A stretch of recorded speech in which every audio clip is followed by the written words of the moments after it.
Yo también me sumo a mis compañeros de mesa para agradecer a la Universidad Complutense y a los organizadores por invitarnos a este evento y a todos vosotros por estar aquí.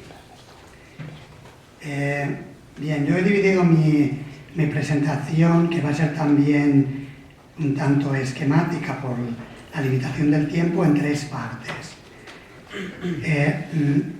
Voy a presentar los orígenes de la comunidad a la que represento, que es la comunidad Hare Krishna, que practica la tradición Vaishnava, esa tradición teísta devocional de lo que hoy en día se denomina hinduismo, que está contenido en la literatura védica, en los Vedas. Eso sería, hablaré un poco de los orígenes para contextualizar de dónde se origina. Luego explicaré algunos de los aspectos ideológicos más importantes y seguidamente comentaré acerca de las prácticas que llevamos a cabo. He escrito algunos términos en la pizarra para, si suena a demasiado indio o chino, pues que podáis seguirlos. Veréis arriba, Hare Krishna, luego explicaré lo que es Hare Krishna. Krishna es un nombre de Dios que significa supremamente atractivo y Hare se refiere a la energía de amor divino, el amor de Dios, que se personifica también en la teología Vaishnava. La divinidad también es vista como en su aspecto masculino y femenino. El aspecto femenino, la diosa manifiesta la compasión y el amor divino, toca más la parte del corazón, y Dios es supremamente atractivo. El aspecto masculino personifica también el amor, está ahí, pero quizás de una forma más firme y expresada con más firmeza, podemos decir, sí, ese sería el término. En el aspecto femenino sería el lado compasivo, amoroso. En el aspecto masculino de Dios hay más firmeza, exige más. Bien, entonces Hare Krishna proviene de la literatura en las tradiciones religiosas literarias, proviene de los Vedas. El término Veda significa conocimiento, viene de la lengua sánscrita Vid, que quiere decir conocer. Y el Veda básicamente se refiere a todo aquello que es verdad. Si algo es verdad, es Veda.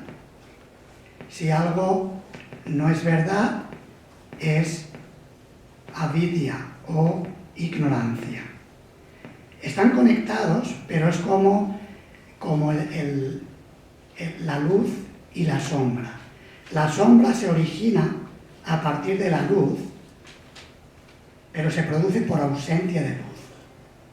Y el efecto es distinto. Cuando hay luz, por ejemplo, la luz del sol, da vida. También evapora el agua de los mares, la reparte por todas partes. La oscuridad también tiene su razón de ser, pero no produce el mismo nivel, la misma frecuencia de experiencia. Entonces los Vedas nos hablan originalmente, de hecho, la tradición era oral, se transmitía a través de las generaciones de rishis o sabios.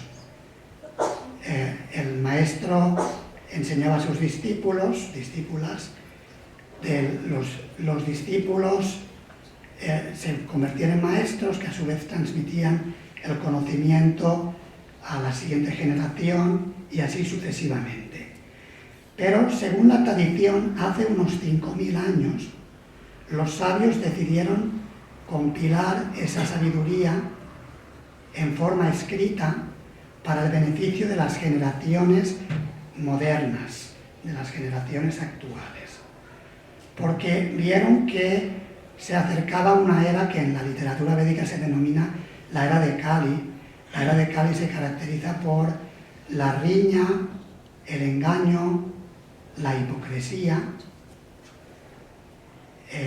es decir, la falta de integridad, de que no alineamos lo que pensamos, lo que decimos y lo que hacemos, y eso crea un desequilibrio.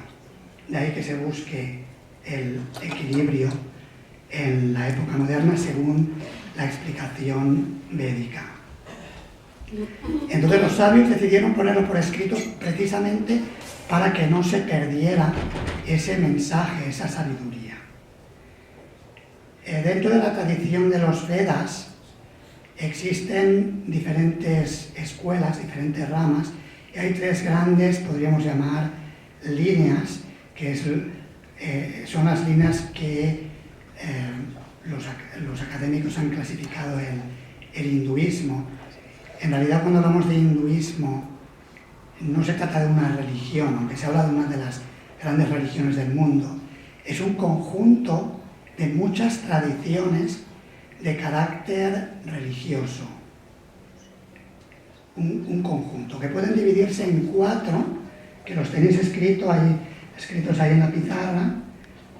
Vaishnava es la tradición teísta devocional que estoy presentando.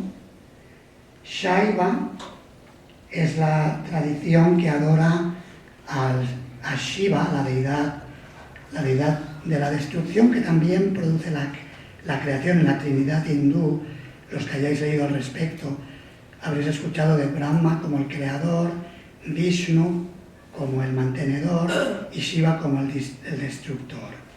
La tradición Shaiva adora a Shiva como Dios, muchas veces concibiéndolo como una manifestación del aspecto impersonal o el aspecto monista de la divinidad, en realidad indicando que existe una entidad universal que nos une y que es representada por distintas deidades. La tradición Shakta, evidentemente esto es muy largo, no me voy a extender con cada una de ellas, me voy a centrar en la que yo practico.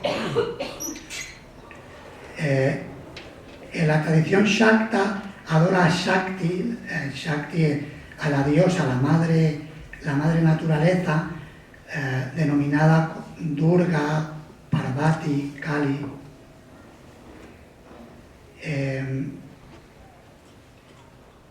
En India, si vais a la India, los que hayáis estado lo habréis visto, principalmente hay 3 templos de Vishnu o de las encarnaciones de Vishnu, que son los templos Vaishnavas, donde se exhibe el teísmo devocional enfocándolo en una espiritualidad, lo que nosotros, los practicantes de esta tradición, llamamos una espiritualidad pura, que luego explicaré la diferencia de la espiritualidad pura y la espiritualidad mezclada.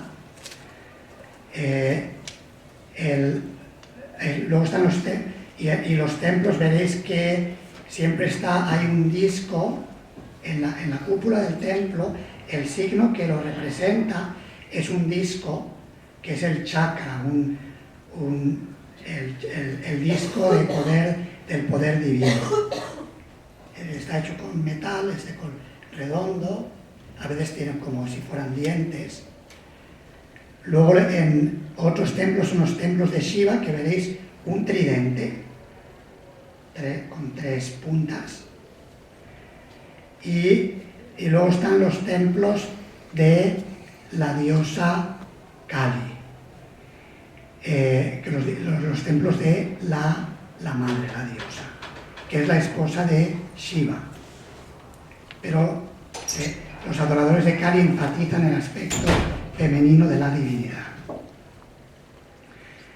Y la cuarta división de la tradición de los Vedas es la tradición Smarta, que es la tradición ortodoxa que adora diferentes tipos de deidades. Tradicionalmente, en la actualidad, viniendo de la época medieval, se habla de 5 deidades principales. No voy a entrar en los detalles, es la tradición ortodoxa. Me voy a centrar ahora en la tradición Vaishnava que yo practico. Dentro de la tradición Vaishnava hay también diferentes órdenes, diferentes escuelas, principalmente 4. Nosotros pertenecemos, la asociación Hare Krishna, a la línea discipular que viene de Brahma, del creador del universo material, y venimos a través de un gran maestro reconocido como una encarnación de la divinidad, llamado Chaitanya Mahaprabhu, que está escrito también ahí. Chaitanya Mahaprabhu vivió en este mundo desde 1486 hasta 1534, en la zona del nordeste de la India, en Bengal, y viajó por toda la India propagando el camino del amor divino, que es conocido como el camino del Bhakti o Bhakti Yoga. El yoga es una de las prácticas de espiritualidad y de las filosofías, de hecho es la filosofía más práctica que encontramos en la tradición de los Vedas. En la tradición de los Vedas encontramos 6 sistemas filosóficos clásicos, de los cuales los más conocidos aquí en Occidente son el yoga, que es la disciplina para la autorrealización o para la comprensión de uno mismo, la comprensión del ser y la comprensión del absoluto. Otra filosofía hermanada con yoga se denomina Sankhya, que explica la diferencia entre la materia y el espíritu. Ese es un principio fundamental de la literatura védica, entender que no somos materia, sino que la materia en realidad es un vestido de lo que realmente somos. Entonces, cuando antes me refería a la espiritualidad pura, ya me voy metiendo en la ideología un poco más. Cuando me refería a la espiritualidad pura, nos referimos, o los Vedas se refieren, a contactar con nuestra esencia, con el ser. Y el ser, a diferencia de la materia, que en sí misma, la materia es, según la filosofía Sankhya, es muerta. La materia es viva cuando está esa chispa de vida, esa chispa divina que la anima. Y eso es lo que explicaría la diferencia entre el cuerpo vivo y el cuerpo muerto. La materia está ahí, pero la persona, el ser, se ha marchado. Se dan muchos ejemplos en la literatura védica. El texto principal de los Vedas, que sintetiza todo el pensamiento de este conjunto de obras literarias, se denomina Bhagavad Gita. Quizás alguno de mis compañeros, si quiere escribir Bhagavad Gita en la pizarra para que lo vean. Mi compañero Jayanta lo hará. El Bhagavad Gita son solamente 700 versos, en los cuales Krishna, que es reconocido como la divinidad descendida a este mundo hace 5.000 años, explica la filosofía existencial de la vida a la humanidad. Y lo primero que explica es la identidad del ser. Porque la situación en la que se habla el Bhagavad Gita es conflictiva. El amigo y discípulo de Krishna se llama Arjuna, y Arjuna es un príncipe guerrero que tiene que luchar en una guerra no deseada contra seres queridos. Hay familiares, incluso su propio maestro está en el bando opuesto. Y esto de alguna manera nos puede resonar con experiencias que todos tenemos en la vida, que a veces tenemos que enfrentarnos a situaciones, incluso a seres queridos, en el bando opuesto, y no entendemos por qué. Entonces, en esa situación de conflicto extremo, fue que Krishna le habla a Arjuna, y a través de Arjuna a todos nosotros, le habla acerca de la filosofía de la vida. Y lo primero que explica, como decía, es quién somos o qué somos. Según la Bhagavad Gita, somos seres espirituales eternos, que no nacemos ni morimos. Lo que nace y lo que muere es el cuerpo material. Y parecemos nacer, el ejemplo que dan los textos védicos es como la persona que sueña. Una persona se pone a dormir y en el sueño se ve a sí misma, él es el observador y él o ella es la observadora y la observada. Es algo paradójico, pero así es como lo percibimos si analizamos cómo funcionan los sueños. De acuerdo a los Vedas se habla del término, lo que se denomina Maya, como la abeja. No, hace años veíamos, no sé si la dan todavía, ya hace tiempo, no veo mucho la tele, pero Maya. Maya en la lengua sánscrita significa lo que no es. Lo que no es significa que nos identificamos con cosas que no son, a fin de cuentas, no es real. Es algo que parece ser real, pero no lo es. Como se suele decir, no es oro todo lo que reluce, o no todo lo que reluce es oro, ¿verdad? Entonces, la idea es que, según los Vedas, el cuerpo es una vestimenta que en realidad nos ha sido dada, es un vehículo que lo podemos utilizar de diferentes maneras. Y básicamente se habla de dos maneras. Una es un vehículo de experiencia material para experimentar digamos, podríamos decir, los Vedas nos hablan de jugar a ser Dios, que en realidad hay un elemento de que sí que somos Dios, en que somos, según los Vedas, chispa o somos una gota del océano. Entonces, en calidad somos el océano, pero en cantidad no. Pero cuando la gota juega a ser el océano, lo que le ocurre es que se mete en problemas.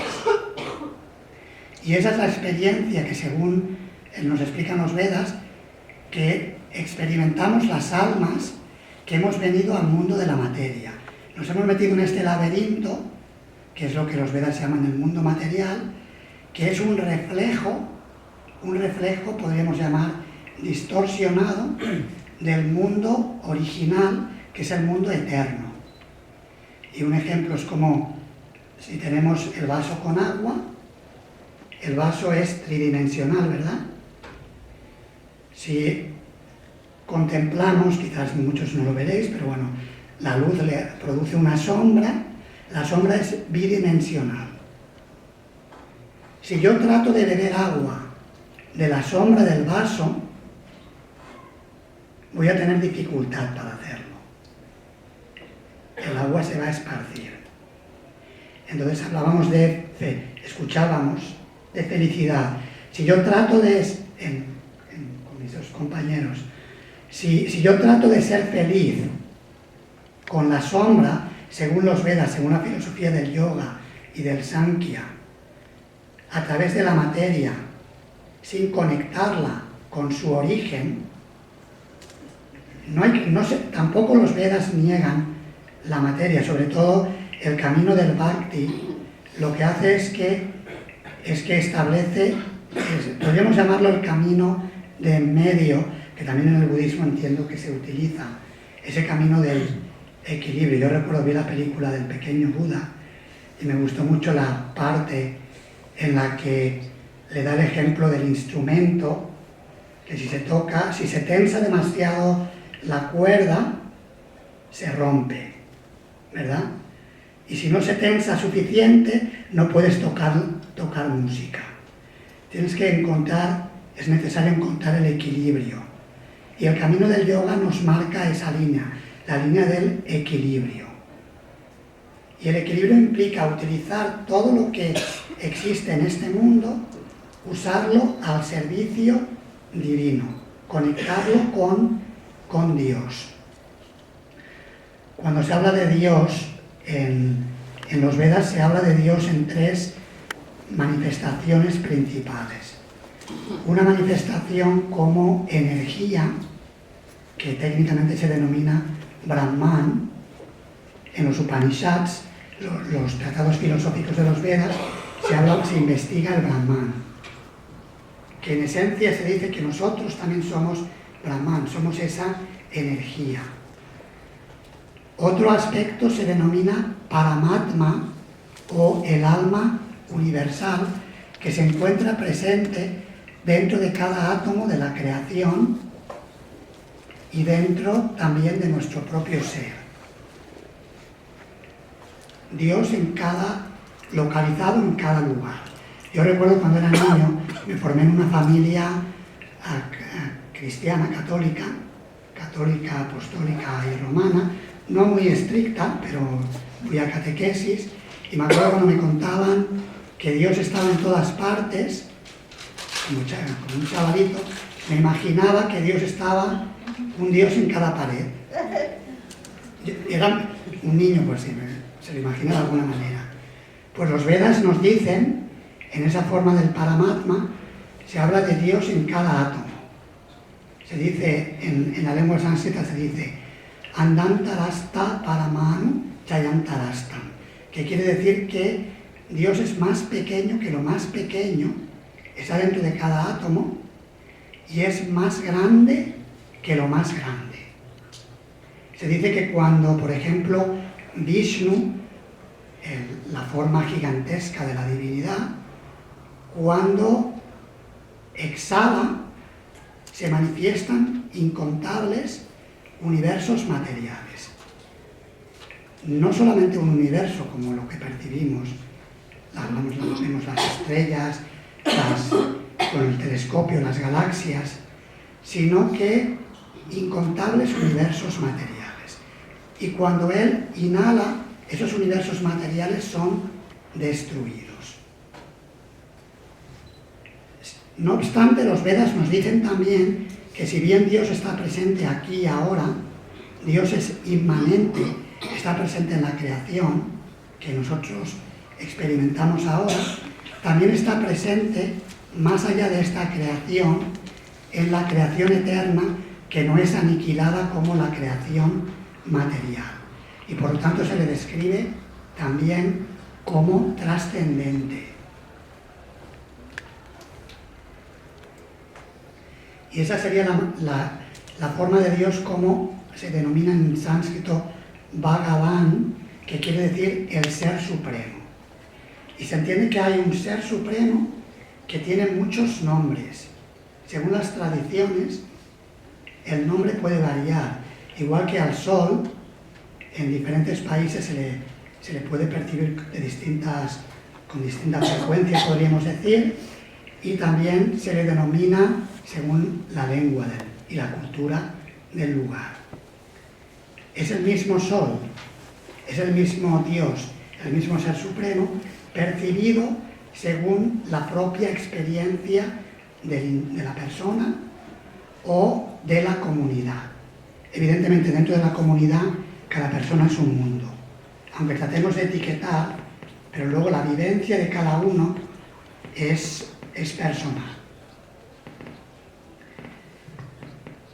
Bien, entonces, pasando a las prácticas, en la tradición Vaishnava se llevan a cabo distintas prácticas de Bhakti Yoga. El término Bhakti quiere decir amor devocional, amor puro, refiriéndose, hay que diferenciar, por ejemplo, en la lengua sánscrita, se diferencia entre el amor y, por ejemplo, el deseo en este mundo. Hay una diferencia entre el amor de este mundo y el amor puro. se utilizan, por ejemplo, la terminología para referirse al amor puro es prema. Prema quiere decir dar sin esperar nada a cambio, completamente, no se espera nada. Mientras que el término kama, como en el Kama Sutra, algunos quizás de la literatura védica os suene, Kama Sutra, que tiene que ver con la expresión sexual, la práctica de la sexualidad, el kama, por supuesto el kama también puede ser puro cuando se lleva a cabo conectando con la realidad del ser, con la realidad espiritual, pero generalmente no es puro y por eso tiende a oxidarse. Y eso quizás sería, desde nuestro punto de vista, lo que explicaría el alto grado de rupturas en familias o en parejas, porque se ha descuidado esa parte espiritual esencial y eso crea un desequilibrio que lleva a la inestabilidad. Y entonces hay que estar cambiando. Un ejemplo que se daría para diferenciar entre prema, el amor divino, y kama, el amor mundano, es como los metales, el oro y el hierro. Ambos son metales, pero la calidad es distinta. El oro, por ejemplo, si lo metemos en un montón de basura, imaginad que ahora se dice, mira, aquí en el campus, muy cerca de aquí, hay 5 kilos de oro enterrados en uno de los contenedores de basura. El que lo encuentre primero es para él. Hasta los monjes nos arremangan, ¿verdad? Casi, bueno, yo no sé el hermano budista, pero yo a lo mejor me animo también, digo, bueno, pues para el templo no vendría mal un poquito de oro para arreglar el suelo de madera que tenemos allí en Malasaña, que le requiere un toquecillo, ¿verdad? Lijarlo y pintarlo. Es decir, que el oro, en un sentido podríamos decir, no se contamina, no pierde su valor. Sin embargo, el hierro, si lo ponemos en contacto con el elemento purificador que utilizamos para limpiarnos, con el agua, el hierro tiende a oxidarse. Esa es la diferencia entre el amor puro y el amor mundano. Entonces el Bhakti Yoga digamos, en la práctica del Bhakti Yoga, llevamos a cabo una serie de actividades que reactivan el amor divino que en realidad se encuentra latente dentro del ser, dentro del alma. Es algo que está ahí y que lo único que hay que hacer es reactivarlo. Y un ejemplo que se da para ilustrar esto es como un niño pequeño, un bebé, niño, que tiene, cuando es muy pequeñita, tiene la capacidad de caminar de forma oculta, todavía no camina, es un bebé. Pero a partir de los 12 meses, digamos, 11, 12, 13 meses, por medio de la práctica, con la ayuda de las personas mayores, reactiva esa capacidad que le ha dado la naturaleza. De la misma manera, el amor divino, el Bhakti, ese amor incondicional que se reactiva al conectar con el Ser Supremo, se manifiesta cuando una persona se inicia en el camino del Bhakti, el camino de la devoción, el camino del amor divino, guiado por maestros espirituales que le enseñan todas las técnicas, la sabiduría teórica y la técnica, porque el Bhakti Yoga es sobre todo también vivencial. Es algo no para hablar de ello, sino para vivirlo. Y ya para terminar, la práctica principal que se recomienda dentro del Bhakti Yoga hay 9 divisiones principales, que son escuchar acerca de Dios o de su sabiduría, cantar, recordarle, visitar lugares de peregrinación y conectar con todo lo que está conectado con Dios, adorar,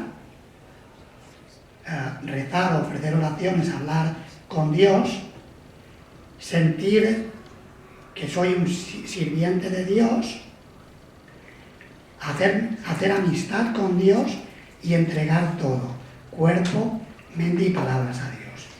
Pero en la era actual, en el Bhakti Yoga, lo que se recomienda y que los grandes maestros y los textos sagrados han recomendado es el canto de los nombres de Krishna, de Dios. Puede ser de Krishna o cualquier otro nombre según la tradición a la que uno pertenezca. Puede ser también Cristo, Yahvé, Jehová, Allah. Si alguien fuera de una tradición budista en la que se cante nombres, también eso ya el hermano podría decir, pero quizás en una tradición mahayana, donde también haya invocación al santo nombre de Buda. Cada escuela lo verá de formas distintas. Pero básicamente es la invocación a los santos nombres de Dios. Y la forma en que en nuestra escuela, en nuestra línea, la línea a la que yo pertenezco, la asociación Hare Krishna o Asociación Internacional para la Conciencia de Krishna, fundada por Bhaktivedanta Swami Prabhupada, que está también escrito en la pizarra, cantamos los nombres de Dios en la forma del mantra Hare Krishna, Krishna Krishna, Hare Hare, Hare Rama, Rama Rama, Hare Hare. Gracias.